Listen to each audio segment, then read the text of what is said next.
Welcome to Wales Today, the headlines. New guidance expected this afternoon from the Welsh Government on what supermarkets can sell during the firebreak lockdown. And calls for an inquiry into the experiences of ethnic minority groups in the criminal justice system.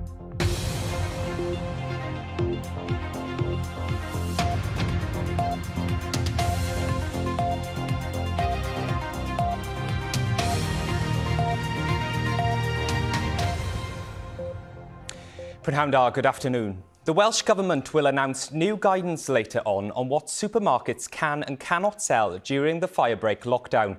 It's been criticised for banning the sale of some items considered to be non-essential, including clothing and kitchenware.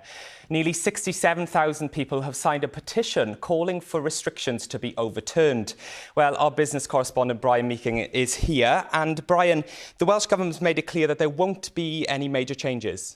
I don't think we're expecting anything huge to change. However, there is a lot of pressure on them over this issue of preventing essential stores like supermarkets selling non-essential items. Now, they have said yesterday that shop workers can use discretion in a small number of cases.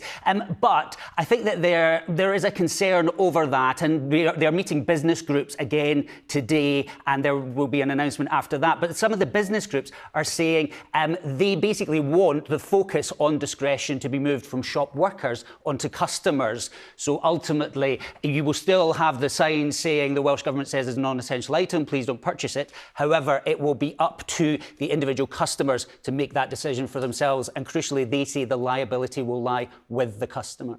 And this, of course, comes after days of confusion over the issue.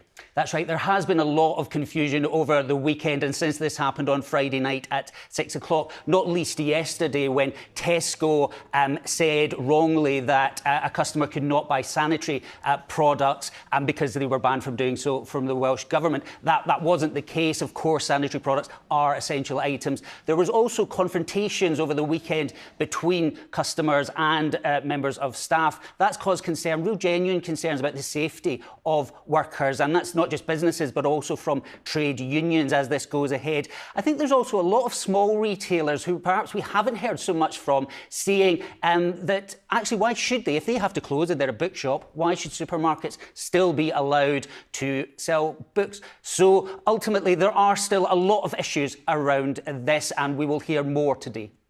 Our business correspondent Brian, thank you. Meanwhile, tourism industry leaders in Wales say urgent clarity is needed on what the rules will be for the sector after the national firebreak lockdown ends. North Wales Tourism said the sector was worth more than £3 billion alone to the region every year and warned emotions in the sector are turning from anxiety to anger. The Welsh Government say guidance will be published with at least a week's notice. Kirsty Williams, the Education Minister, has announced she'll stand down at next year's Senedd election. Miss Williams, the Senedd's only Liberal Democrat member, has represented Brecon and Radnorshire since 1999. She says the decision comes with sadness as well as pride, and she looks forward to spending more time with her family. The First Minister said the decision will leave an enormous hole in Welsh political life. There's a call for an inquiry into why a disproportionate number of black and ethnic minority people are criminalised in Wales.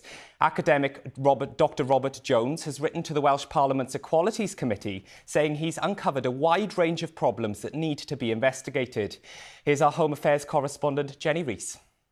Using football to change lives. This is one of the projects run by Cardiff City FC's foundation, the charitable arm of the club. Activities that help steer young people away from criminal or antisocial behaviour. Tonight's session includes a talk on Black History Month.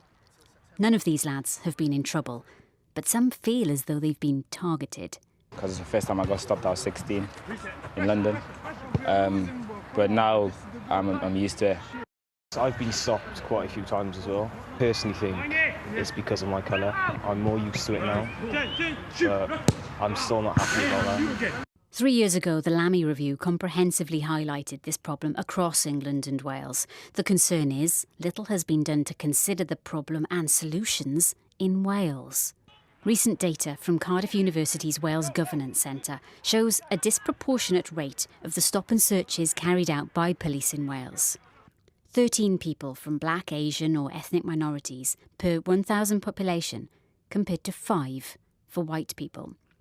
Of those in prison, this time the rate per 10,000 population, 91 were black, 41 mixed race, 28 Asian, compared to 14 white. And the levels of overrepresentation are higher in Wales than in England. The academic behind the work has now written to the Welsh Parliament's Equalities Committee, calling for a specific inquiry. They say they'll consider that next week. Others have backed that call. In Wales, we can and should invest much more heavily in youth support services, in young people's education, in mentoring support schemes. There is much more that we can and should be doing in Wales. The Welsh Government say this is a clear priority and they're working hard in the devolved areas that influence crime and justice. A race equality action plan is being drawn up. There'll be a greater focus too in the new school curriculum. As for police forces here, they do a lot of work with community members, inviting them in to scrutinise their work, suggest recommendations or improvements, perhaps training. And of course, across the entire criminal justice system, there's a big push to improve the diversity of the workforce. But the UK government's progress report on the Lammy review makes it clear systemic disproportionality will take time to change, and efforts are being made to understand why these disparities are far more widespread than just criminal justice. Jenny Rees, BBC Wales Today in Cardiff. Cardiff's half marathon has been postponed for the second time and will now take place in October 2021. Run for Wales, who organised the event, said against a backdrop of rising cases and freshly imposed lockdown restrictions, it wouldn't be possible to deliver the event by next March. All runners will be able to carry their place over to next year. Football now, and Wales's women take on Norway tonight in their latest European Championship qualifier. A win or a draw for Jane Ludlow's side would be a major step towards at least a playoff place. But if Norway win, they will top the group. There'll be coverage on BBC Two Wales and kick-offs at 4:30. We're often going into games as the underdog when we come up against the likes of Norway, but that's not to say we're not going to try and be as good with the ball as we can. We're going to try and get on the ball and retain possession where we can, but it's going to be a very different test, I think. But we know what we need to do going into this one. We know how important it is, and you know we're not going out there just to surrender. We're going out there to pick up at least a point. Well, it's time for a look at the weather forecast now, and Sue's here. So, Sue, how's it looking? Jared, thanks very much. Well, they're really looking unsettled over the next few days. We've got weather warnings in place, a lot of rain, strong winds in the forecast as well. We had a lot of rain across Wales this morning. This band of rain was moving from west to east, some heavy downpours and it should clear through this afternoon to leave more showery weather. So those showers then moving from west to east, but some drier, brighter spells in between this afternoon. Showers most likely to be heavy along the west coast. Strong southwesterly winds. Top temperatures between 11 and 14 Celsius. Now through tonight, those showers will continue on and off. Some heavy with a risk of hail and thunder. Brisk southwesterly winds and overnight lows between 6 and 9 Celsius.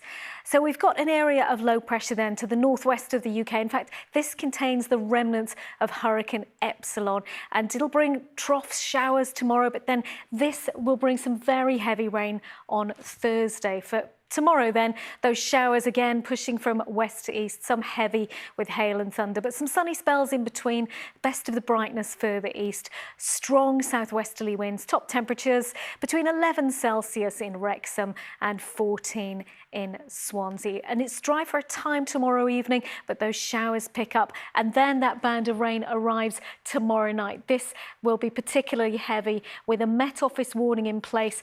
We could see 130 millimetres of rain in the Brecon Beacons through Snowdonia, strong winds as well. Not as much rain elsewhere, but enough to bring the risk of flooding and cause travel disruption. So heavy rain early on Thursday.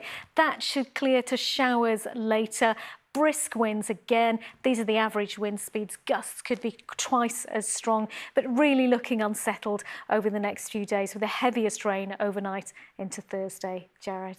Thanks very much, Sue. And that's Wales Today. Nick Savini will have the headlines at 6:30. But for now, though, from all of us on the Lunchtime team, thank you very much for your company. Goodbye. Over out.